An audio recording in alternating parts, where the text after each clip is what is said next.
do not necessarily reflect those of the advertisers, owners, or management of Pacific Telestations, LLC. For comments, opinions, and questions, please email Jess Lujan at jessthebuzz@gmail.com.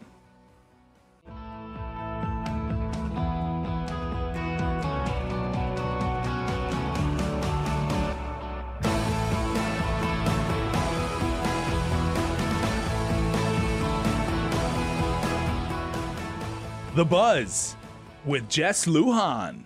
Good evening, Guam. I'm Jess Lujan. Welcome to this edition of The Buzz. So glad that you could join us tonight.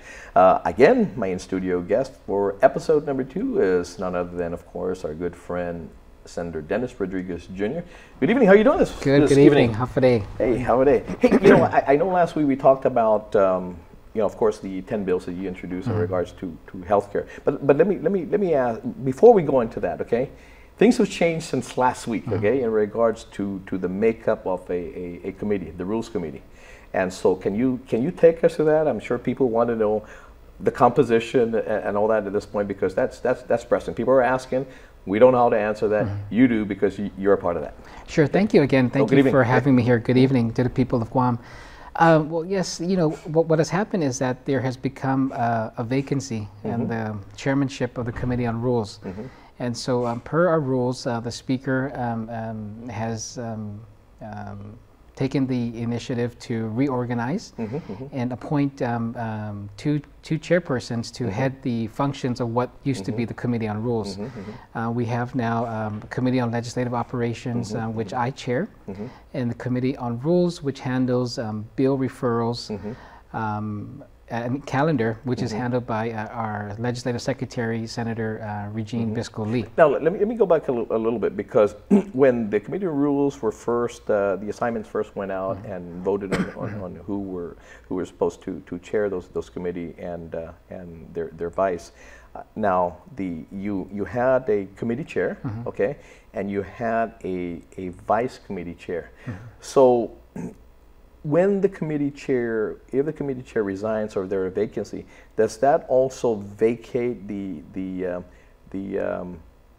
assistant or the vice chair of that committee? How's that happen? Yes. Well, pursuant to the rules, if there's a permanent vacancy, usually as a vice chair, you step up as an acting capacity. And this time, and I don't recall if there's ever been a time where there was a permanent vacancy in the chairmanship in the midst, and 6 months into the term. And so what has happened is that the Speaker had invoked that rule that gave him the authority to reorganize. And it was up to him on who he wanted to place as chairpersons of those committees, and then had to get the approval and support of the sitting members of the committee? Committee on Rules. Committee on Rules. That's right. Okay. So the composition then. So only the leadership changes then. Only leadership changes, but the composition in regards to the members of that committee, they stay the same? Not for the Committee on Rules? Well, it stays the same because all chairpersons of the committees are members. Okay. And then the chairman of the Committee on Rules or chairperson of the Committee on Legislative Operations would now select who the other two members would be. Okay. So let me go back, because this is similar to what we did when we became the majority in the 28th Guam legislature. After we took the majority over the Democrats over in the 27th. Our Committee on Rules was diluted, basically, and I'm trying to recall. I know it's definitely two. There were two chairs or co-chairs, basically. Maybe three. I think maybe three, because the Speaker at the time, Speaker Forbes, had operations, basically. Then we had Senator Klitsky, who was committee on bills. I forget what we called it, but I had Committee on Calendar, which composes basically Committee on Rules. So it was diluted. We didn't want to have the concentration of power, as we have seen in this, previous legislature in 33rd and some of the 34th. So we wanted to avoid that concentration of power and who can put on bills, and, the hands on one person. I think you argued that point the last legislature as well. So it's similar, right, to what you guys have done? Yes, it's similar. This time around, it was just two committees. That one is strictly the operations of the legislature, central staffing, and one handles the calendar and the bill referrals. Now, also when that happens, because the committee of operations, I know when we had the operations was under, of course, Speaker Forbes. He had again the assignments basically. Yes. Who was to manage, who was to do this, and that was left to the committee chair. Yes. To appoint that, and likewise, and I'm sure with the different makeup of the body as at this point, that it's not committee rules anymore. That's it's been cut in half basically. And so operations may or may not change. Yeah? That's right. You know, and so right now the most important thing is that the continuity of the operations of the third co-equal branch of government. And so we're doing assessments right now. And so after those assessments, we'll make decisions on what needs to be done, if anything needs to be done. Any adjustments. But we want to make sure that the operations continue. I don't know for whatever reason, but people still want to know out there. I mean, I don't know if you have insight or what's public at this point. We've never seen, unless for some unfortunate situation we've had where we have had again vacancies based on deaths. Yes. Okay. And that actually happened. When I was serving as well, we also had folks that were incapacitated to a point, almost to the point of what are we going to do now? Okay, Senator Speaker Forbes at the time. But other than things, situations as that were health and life-threatening situations came about, people always they got assignments that got into these committees. Not that I know of any, vacated that within 6 months and say I accomplished and all that, and maybe this 34th is different, but what the former Committee on Rules chair has said, it had accomplished all that he set out to do. I mean, he never told the people of Guam what his goals were and whether or not he fulfilled this much and all that. Do you have an insight as to the fulfillment of those goals that said, hey, I'm done?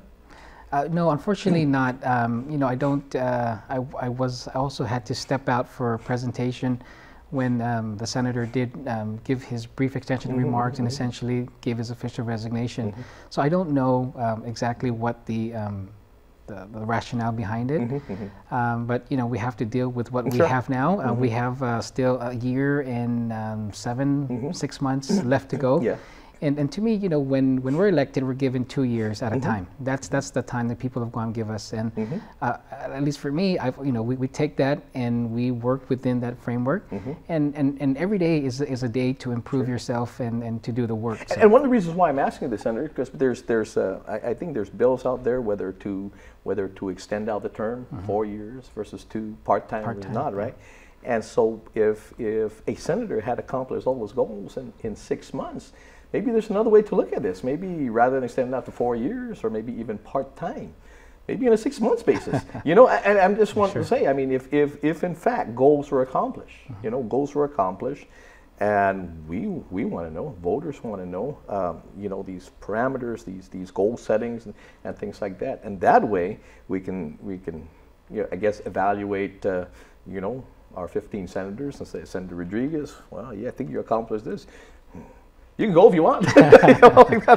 It's up to you, right? I mean, so tell the people what those goals are and let us know and the accomplishments, and therefore when they said, hey, our senator's not doing anything, well, wait a minute, these are the accomplishments and all that. I mean, I think we need to know. That's right. I think we're owed that. Yeah. I mean, there's some things, and I mean, I know there's even a situation here, of course, where the the ethics committee again isn't secret. Actually, you can provide that. I mean, I know there's a call to make it public. Sure. I agree. It should be public as well as public servants. You're voted by the people. We know what the accusations are. Sure. At this point, and so yeah, everything is done public. So I think we deserve it. So, you know, there are certain things that we as the voting public can know and should know, but we're the ones that totally put you guys in office. I think if we have everything to do with putting you in office, we should also have the opportunity to know everything. That's right. And I believe, I'm not privy to what what's happening with the committee now, but I believe there are provisions there that would allow for it to become public if, you know, if there's certain steps that are made. But I completely understand, you know, that the public wants no, but to. I mean, you know, but when you put the onus on the accused at this point, you know, it's up to him or her to make it public. I think it's unfair at this point, because who would want that? You know, who want dirty laundry aired? You don't like that. But as a rule in general, whoever it may be, again, especially if you're accused, not to say guilt, okay, because we're you know, you're innocent to proving guilty. But I remember, you're too young to know this, but years ago the Port Authority had their situation. Remember the Port Authority scam? Way back then. I mean, sure, maybe you probably even heard about it. That was public. That was public. And as a matter of fact, it was the same building, I think, the Congress building, where this was televised. We heard that all unfolded, and rightfully so, because we're the taxpayers. Likewise, we know what the accusations are. We want to hear the responses. We want to hear the accuser. We want to hear the accused. They both have an opportunity to speak and tell the tale. That's right. Yeah. Anyway, I got pay some bills. Sure. We'll be right back. Thank you. Be right back.